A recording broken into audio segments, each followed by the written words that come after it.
ನಾಳೆಯಿಂದ 2 ದಿನಗಳ ಕಾಲ ಭಾರತ್ ಬಂದ್. ಆದರೆ ಈ ಭಾರತ್ ಬಂದ್ಗೆ ರಾಜ್ಯ ಸರ್ಕಾರದ ಬೆಂಬಲ ಇದೆಯಾ?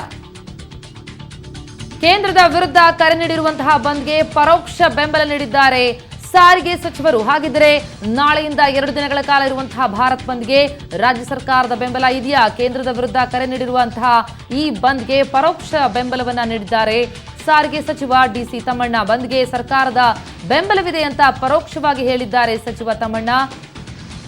ಭಾರತ್ ಬಂದ್ ಹಿನ್ನೆಲೆಯಲ್ಲಿ ನಾಳೆ ಕೆಎಸ್ಆರ್ಟಿಸಿ ಬಸ್ ಸಂಚಾರ ಇರೋದಿಲ್ಲ. ಬಂದ್ ಹಿನ್ನೆಲೆಯಲ್ಲಿ ನಾಳೆ ಕೆಎಸ್ಆರ್ಟಿಸಿ ಬಸ್ ಸಂಚಾರ ಇರೋದಿಲ್ಲ ಅಂತಾದ್ರೆ ರಾಜ್ಯ ಸರ್ಕಾರದ ಬೆಂಬಲ ಹಾಗಿದ್ರೆ ಇದೆಯಾ? ಪರಿಸ್ಥಿತಿ ನೋಡಿಕೊಂಡು ಬಸ್ ಸಂಚಾರಕ್ಕೆ ಅನುವು ಮಾಡೋ ಬಗ್ಗೆ ತೀರ್ಮಾನ ಅಂತ ಹೇಳಿದ್ದಾರೆ ತಮ್ಮಣ್ಣ. ಪರಿಸ್ಥಿತಿ ನೋಡಿಕೊಂಡು ನಾವು ಬಸ್ ಸಂಚಾರ ಮಾಡಬೇಕೋ ಬಿಡಬೇಕೋ ಇಲ್ವೋ ಅನ್ನೋದ್ರ ಬಗ್ಗೆ ನಿರ್ಧಾರವನ್ನು ತೆಗೆದುಕೊಳ್ತೀವಿ ಅಂತ ಮಂಡ್ಯದ ಮದ್ದೂರಿನಲ್ಲಿ ಸಾರಿಗೆ ಸಚಿವ ಡಿಸಿ ತಮ್ಮಣ್ಣ ಹೇಳಿಕೆಯನ್ನ ಕೊಟ್ಟಿದ್ದಾರೆ. ನಾಳೆ ಮತ್ತು ನಾಡಿದ್ದು ಭಾರತ್ ಬಂದಿರುವಂತಹ ಹಿನ್ನೆಲೆಯಲ್ಲಿ ಕೆಎಸ್ಆರ್ಟಿಸಿ ಬಸ್ ಸಂಚಾರ ಇರೋದಿಲ್ಲ.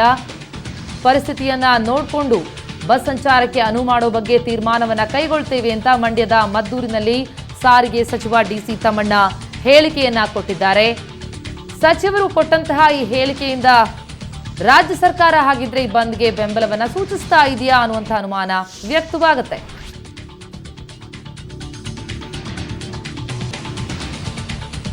ವಿವಿಧ ಕಾರ್ಮಿಕ ಸಂಘಟನೆಗಳು ಕರೆ ಕೊಟ್ಟಂತಹ ಬಂದ್ ನಾಳೆ ಮತ್ತು ನಾಡಿದ್ದು ಬಂದ್ ಆಚರಣೆ ಇರುತ್ತೆ. ಈ ಹಿನ್ನೆಲೆಯಲ್ಲಿ ಕೆಎಸ್ಆರ್ಟಿಸಿ ಬಸ್ಗಳು ರೋಡಿಗೆ ಇಳಿಯೋದಿಲ್ಲ ಅನ್ನೋದನ್ನ ಡಿಸಿ ತಮ್ಮಣ್ಣ ಹೇಳಿಕೆಯನ್ನ ಕೊಟ್ಟಿದ್ದಾರೆ. ಮಂಡ್ಯದ ಮದ್ದೂರಿನಲ್ಲಿ ಸಾರಿಗೆ ಸಚಿವರು ಹೇಳಿಕೆಯನ್ನ ಕೊಟ್ಟಿರುವಂತದ್ದು.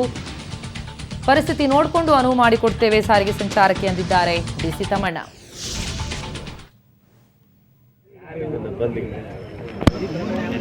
ಅದಕ್ಕೆ ಎಲ್ಲ ನೌಕರರ ಪರವಾಗಿ ಮಾಡಿರುವಂಥದ್ದು ಅದು ನಮ್ಮದೇನೋ ಇದೆ, ನಮ್ಮ ರಾಜ್ಯ ಸರ್ಕಾರದ ನಾವು ಅವ್ರ ಜೊತೆ ಸಹಕರಿಸ್ತೇವೆ.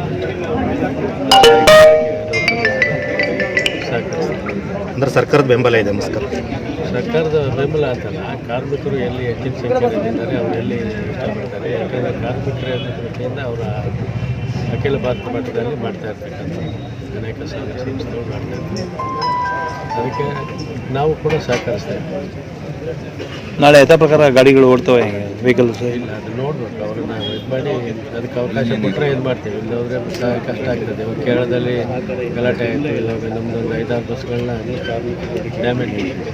ಯಾಕಂದ್ರೆ ನಮ್ಮ ಸರ್ಕಾರದ ಆಸ್ತಿ ನಷ್ಟ ಆಗ್ತದೆ. ಅದನ್ನು ನೋಡಿಕೊಂಡು ನಾವು ಬಂದ್ ಕರೆ ಕೊಟ್ಟಿದ್ದಾರೆ ಸರ್. ಹಂಗಾಗಿ ಯಾವುದೇ ಕರೆ ಕೊಟ್ಟಿದ್ದಾರೆ. ಬಂದ್ ಕರೆ ಕೊಟ್ಟಿರೋದ್ರಿಂದ ನಾವು ಬಸ್ಗಳನ್ನ ಓಡಿಸೋದು ಸಾರಿಗೆ ಸೇವೆ ಇರ್ತದೆ ನಾಳೆ ಇಲ್ಲ. ಬಂದು ಇರೋದ್ರಿಂದ ಹೆಂಗಿರ್ತದೆ, ಅವರೇನಾದರೂ ಸಾರ್ವಜನಿಕರ ದೃಷ್ಟಿಯಿಂದ ನೀವು ಓಡಿಸಿ ಅಂತ ಹೇಳಿದ್ರೆ ಓಡಿಸಿ.